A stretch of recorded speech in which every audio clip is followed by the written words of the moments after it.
Здраво, ова е 374-тото издание на Видеологија со Златко Ѓелевски, дигитален краток осврт за актуелни филмски остварувања, односно спонтана критичка анализа која е збир на први впечатоци илустрирани со подвижни слики. На денешниот репертоар е Април од Деа Кулумбергашвили, во кој станува збор за Нина глумена од Ија Сухиташвили, гинеколог од грузијска болница која по смртта на новороденче соочена е со обвинување за незината работа, но тоа нема да ја спречи да биде од помош на локалното население во селото во кое му се потребни извршување на абортуси, ставајќи ја својата кариера во ризик за тоа што се забранети со закон во Грузија.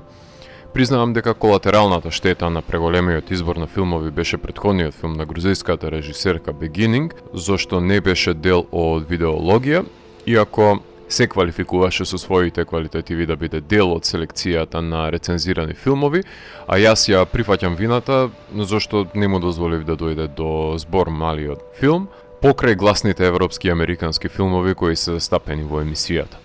Нема да се послужам со изговорот дека малите авторски европски филмови година до две по прикажувањето добиваат скромна дистрибуција и стануваат достапни, ако воопшто, затоа што голем дел ги проголтува заборавот и нема да го добијат ниту тоа, па не може да станува збор за некаква актуелност која се тие филмови во прашање, бидејќи не само што скромно ќе се појават, така и за секојаш ќе исчезнат, затоа што недостапни ќе станат за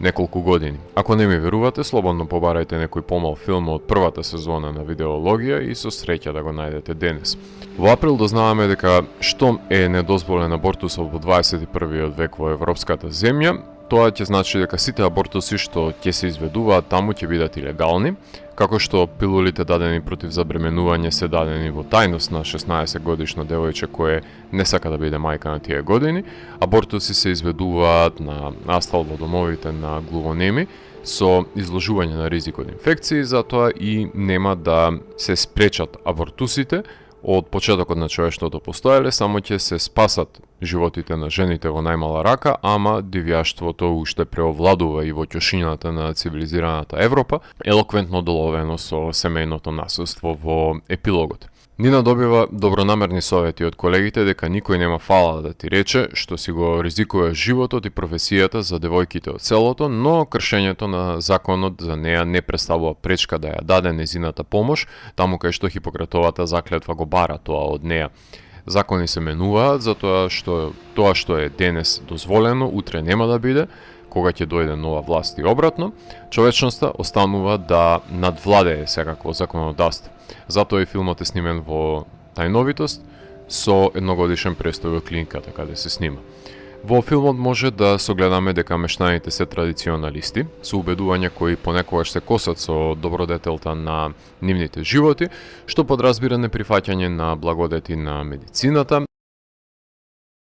рез и ред други придобивки, а во поглед на статусот на малолетните девојки кои стануваат нечија сопруга, која ќе роди 6 до 8 деца и остане неписмена и нешколувана, јавно говори за позицијата во која се наоѓа протагонистката, која е туѓинецот во детерминизмот на средината. Но таа знае дека не секоја може да добие поволности на медицинска помош во руралната средина, па затоа не се откажува од каузата. Меѓутоа, Нина е несреќна и нема љубов во незиниот приватен живот, односно незиниот колега и поранешен љубовник бил најблиску да биде незин маж, а денешниот незин љубовен живот се сведува на задоволување на сласт со непознати, што повеќе ми наликува на своевидна аналогија за себеказнување, не варе таа да не заслужува љубов, изолирана, во очајание. Не се обидувајте да ја разберете, почувствувајте ја, затоа што ова е еден од тие филмови што не се гледа со мозок, туку се восприема со срце.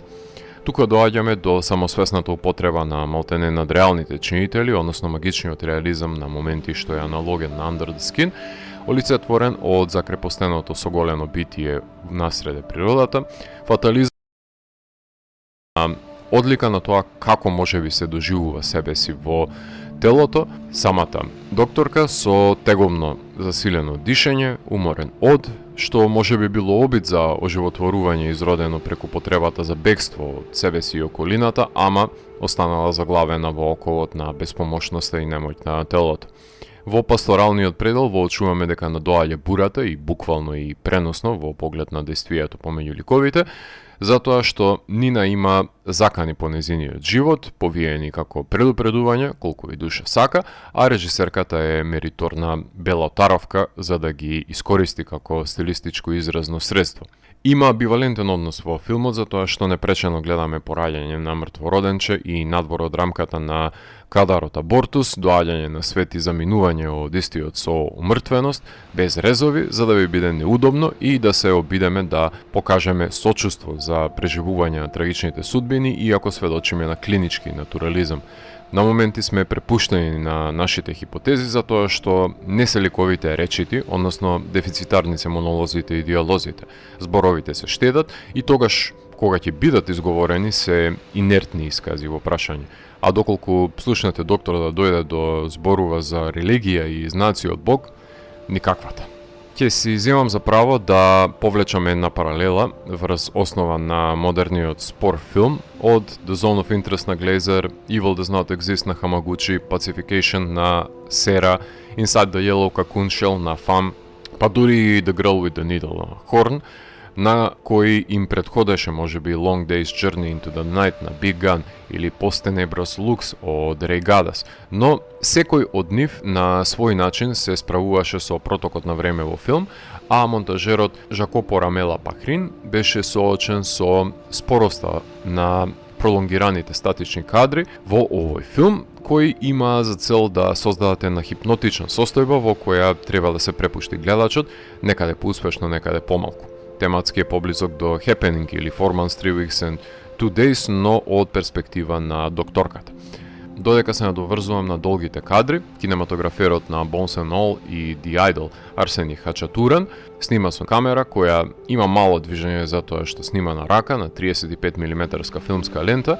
не дека има лабораторија за развивање на филмот во Грузија, во клаустрофобичен аспект, неретко со фокализација од движечки автомобил, доловувајќи колорит на ливадите и синилото на болниците и домот во визуелниот јазик, во кој неретко ликовите се деперсонализирани, действието околу работ на камерата се одвива, алудирајќи дека нешто не е во ред, помеѓу ликовите кои се наоѓаат на дистанца, со коси линии насредени во кадарот, се присутен негативен простор и диспропорција што говори за изместеноста на мерилата на светот.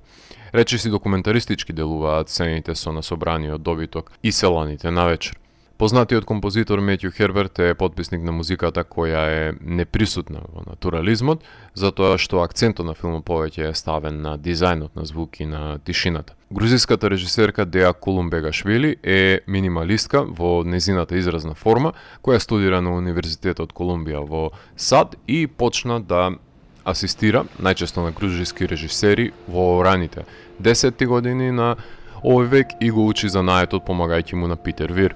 Редуцираните гестови на семејството во минималистичкиот краток филм Invisible Spaces од 2014 година и обезбеди селекција на Канскиот фестивал, отворајќи ја вратата за неа на големите фестивали, каде беше прикажан и нејзиниот нареден краток игран црно-бел филм за реката на заборавот лета, каде пристигнува осамен коњаник до селото каде мештаните се препуштаат на задоволствата, кој беше селектиран на Directors Fortnight селекцијата на Кански и прошета бројни фестивали од Рейденс до Загреб. Првиот долгометражен игран филм Beginning од 2020 година исто така беше ситуиран во рурална местност каде живееше заедницата на Јеховини сведоци кои беа нападнати од екстремисти и таму беше ставен на тапет иманентниот вртлок на чувствата на сопругата на поглаварот, која започна есенската наезда со премиерата на Торонто, каде беше награден од Фипресци за откритие на фестивалот и беше награден во Трст, Аделаид, на авторскиот филм во Белград, освои Се живо и диво на Сан Себастијан и беше прикажан во Њујорк, Талин Блек Најтс и Киненова кај нас, номиниран за Европски Оскар. Работи моментално режисерката на нов филм, но се уште не ја обзнани јавноста за што ќе биде, иако не е било далеку од вистината ако претпоставиме дека ќе биде минималистичко, споровозно обелоденување на јадежите на некоја протагонистка. Токму штамата и штуроста, ако не се внимава со нивната употреба, лесно може да се преточат во шупливост и празен од, компензирани од убава амбалажа, со оставен предолг простор на монденски случувања, ама таму филмот издишува, буквално. Која тема да ја работи режисерката ќе биде сценариото тенко, а сцените долги, а во теснецот помеѓу недоумиците на човекот и нескротливоста на природата треба да изникне очудувањето, така што ако немате проблем да го гледате овој ист филм на Деја само со различна тема, тогаш уживајте во незините формулаични авторски подвизи и бидете сигурни дека јас ќе ве дружам во тоа и ќе уживам во незините хорор филмови предизвикани од патриархатот. Филмот имаше својата премиера на Венецискиот филмски фестивал, каде ја освои специјалната награда од жирито, а потоа беше награден во Хамбург, Атина, Сан Себастијан, прикажан во Торонто, Бусан, Њујорк, BFI, EFI, Гетеборг, Санденс оваа година, со номинација за Европски Оскар, продуциран е од десетина помали компании, вклучувајќи го и самиот продуцент Лука Гваданињо и дистрибуиран е од Пирамид. Трагична мелодрама која се спротивставува на нападниот хиперстимулативен студиски систем со спори и долги кадри, каде докторка е закотвена во ретроградниот свет, чија душа боледува, но не може таа да ја излечи колку и да верува во хуманоста. Ако морам да го евалуирам, тогаш Април од мене има 4 од 5. Доколку ви се допадна 374-тото издание на дигиталната архива Видеологија, лајкувајте го видеото, споделете го и следете го каналот. Последете и поснатите рецензии на виртуелната полица. Ви благодарам за вниманието. Поздрав!